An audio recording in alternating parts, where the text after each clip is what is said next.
စစ်မှန်သောခေါင်းဆောင်မှုနဲ့ဝန်ပလေတို့၏စနစ်တကျခီးစဉ်အင်အားကြီးဆုံးဝန်ပလေဟာအမြဲတမ်းအုပ်စုရဲ့ရှိတဆုံးကနေဥဆောင်တာမျိုးမဟုတ်ပါဘူးဝန်ပလေတွေခီးသွားတဲ့အခါအပိုင်း၅ပိုင်းခွဲခြားပြီးစနစ်တကျသွားလာကြပါတယ်နေရာတိုင်းမှာသူ့တာဝန်နဲ့သူရှိကြပါတယ်ရှေ့ဆုံးတန်း the first echelon အုပ်စုရဲ့ရှေ့ဆုံးမှာတော့အသက်အကြီးဆုံးနဲ့အားနည်းဆုံးဝန်ပလေတွေကသွားကြပါတယ်သူတို့နောက်ကျဂျာမနီကစေဖို့အတွက်ရှေ့ဆုံးကနေလမ်းဖောက်ပေးရတာပါ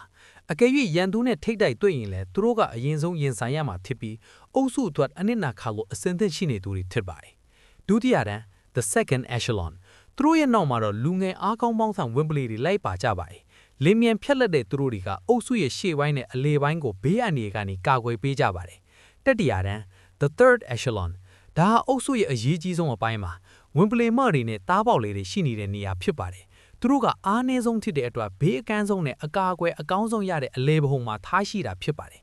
စတုထတန်း the fourth echelon သူတို့ရဲ့နောက်မှာတော့အင်အားကြီးမှတဲ့ဝန်ပလေလူငယ်တွေထပ်မံလိုက်ပါကြပါတယ်သူတို့ရဲ့တာဝန်ကတော့အနောက်ဘက်ကနေလိုက်လာနိုင်တဲ့ရန်သူတွေကိုစောင့်ကြည့်ကာကွယ်ဖို့ဖြစ်ပါတယ်